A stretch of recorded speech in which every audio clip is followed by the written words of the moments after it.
यार दूध वाली बकरियों का। असली शहद की पहचान ये है कि छत्ते से तोड़ के आप खुद लेकर आए हो, किसी लैब में नहीं पता चलता, ये जहन में रखना। ना ना ना, असली शहद का जायका बाद दफा खराब होता है, यानी खराब से मुराद नकली नहीं। असली शहद की अलामत है जमेगा, जो जम नहीं रहा इसका मतलब गड़बड़ है, केमिकल डाले हुए हैं। कोई भी लिक्विड चीज होगी वो ठंड में जमेगी। अलबत्ता जो बेर का शहद है वो जरा मुश्किल से जमता है, वो जल्दी नहीं जमता।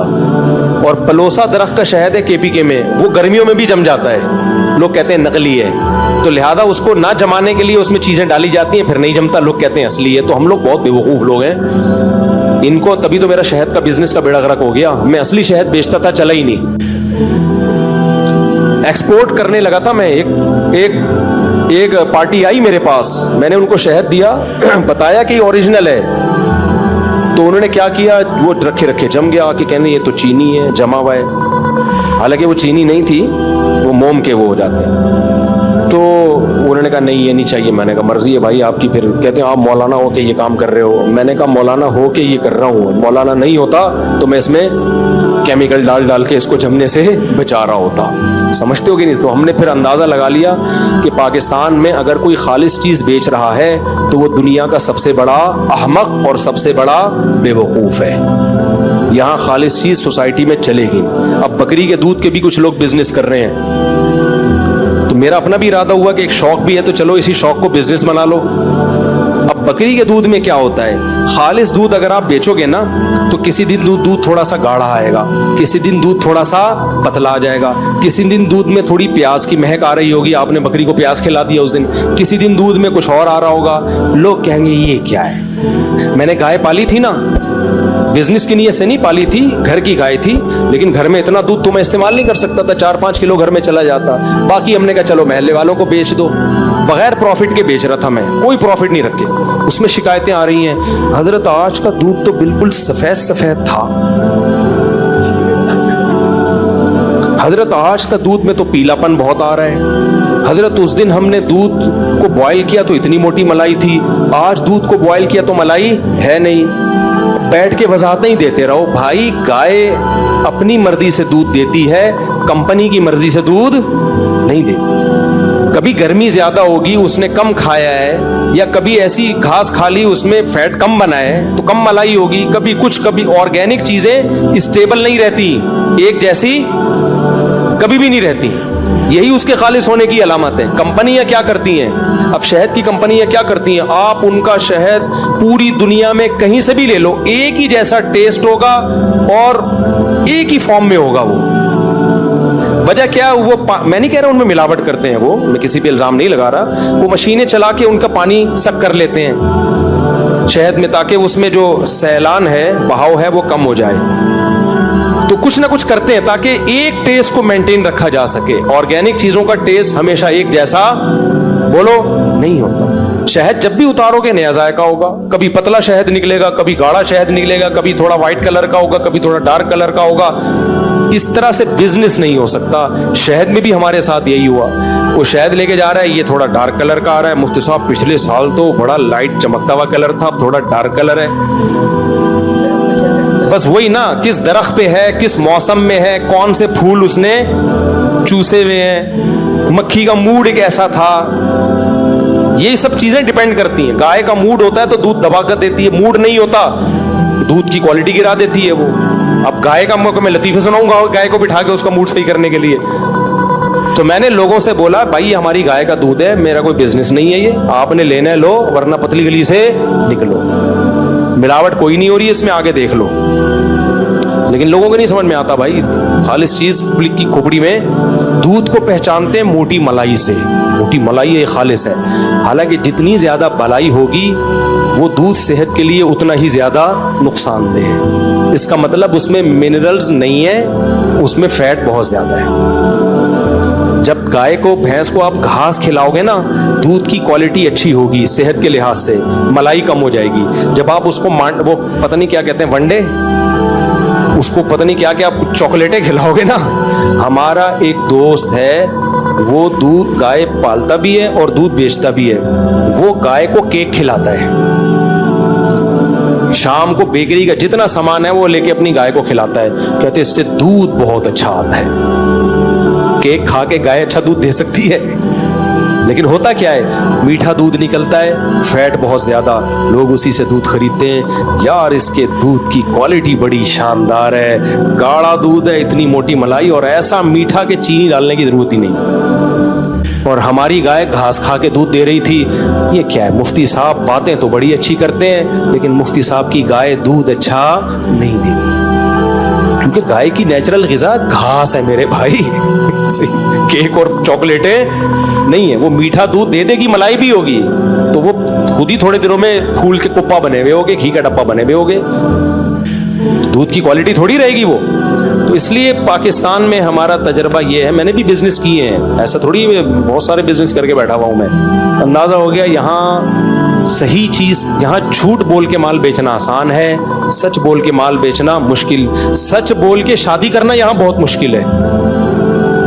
आप बोलो मेरी इतनी आमदन है और मेरी पहले से एक बीवी मौजूद है, दूसरी बीवी को मैं ये घर दूंगा, नहीं होगी कभी भी शादी। सच बोल के काम करोगे यहाँ कुछ भी नहीं होता। तो यहाँ सच की वैल्यू नहीं है, क्या करें, सोसाइटी इस तरह की। कुछ लोग हैं अक्लमंद अभी भी अल्हम्दुलिल्लाह। तो इसलिए मैं आपको तरगीब दे रहा हूँ कि अगर कोई कारोबार करना है ना, इस वक्त बकरी के दूध का बिजनेस जो माहिरीन है वो कह रहे हैं बहुत टाइट चल रहा है, तो शायद चल जाए, लेकिन वो लोग भी कहते हैं कि कुछ ना कुछ उसको मेंटेन रखा। आप ना करो, आप बोलो यार थोड़ा प्रॉफिट होगा, लेकिन चीज़ क्या होगी, खालिस। अच्छा, जो ज़्यादा बातें कर रहा होता है ना, खालिस खालिस, उसी से ज़्यादा डर भी लगता है मुझे,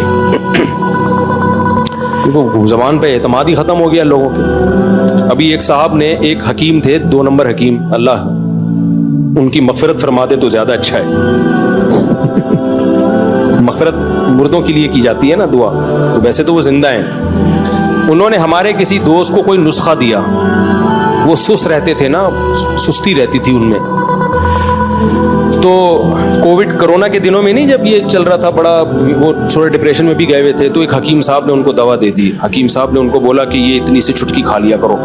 तो अब वो खाते तो बड़े फिटफाट हो जाते हैं ना, चल रहे हैं, फिर रहे हैं, दौड़ रहे हैं, भाग रहे हैं। मुझे भी उन्होंने लाके वो दवा दे दी। सब आपके भी बयानात होते हैं और इतना, और उस दवा का नाम ही एनर्जी बूस्टर, डब्बे पे लिखा हुआ था एनर्जी बूस्टर।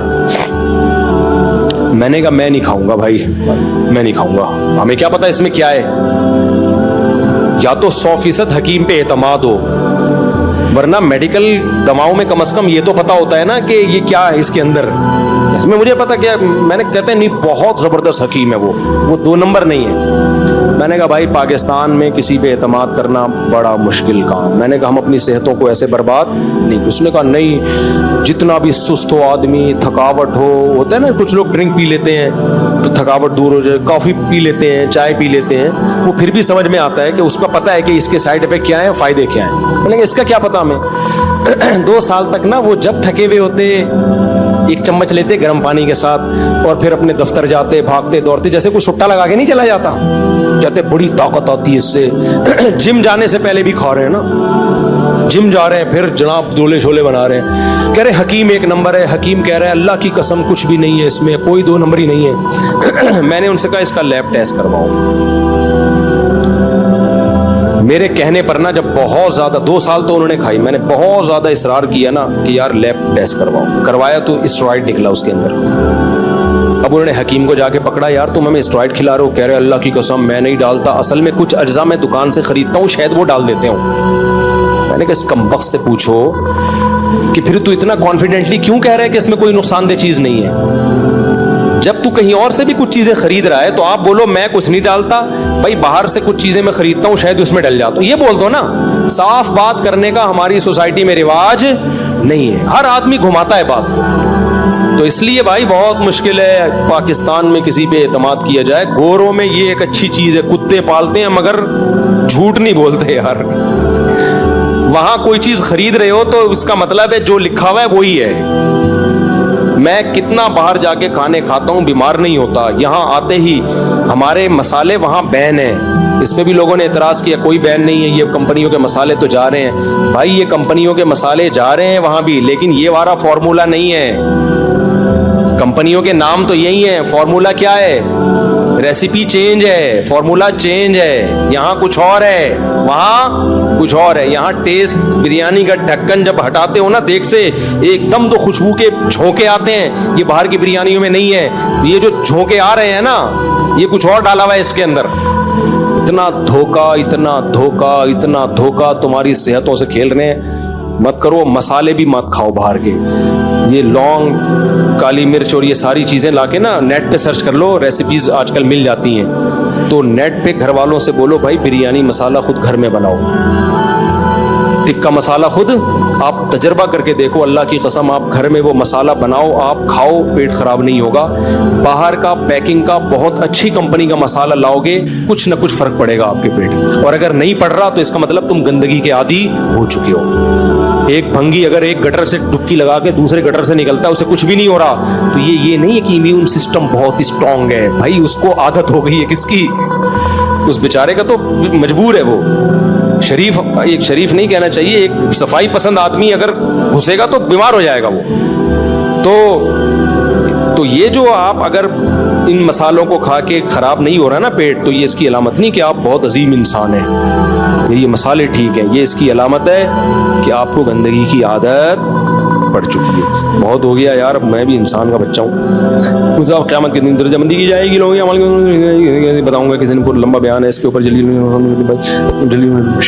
बहुत ज़्यादा टाइम हो गया है। ये वही बकरी वाला, बकरी पालो, बिजनेस करो, मज़ा ना आए पैसे, वापस ऑर्गेनिक चीज़ें खिलाओ लोगों को।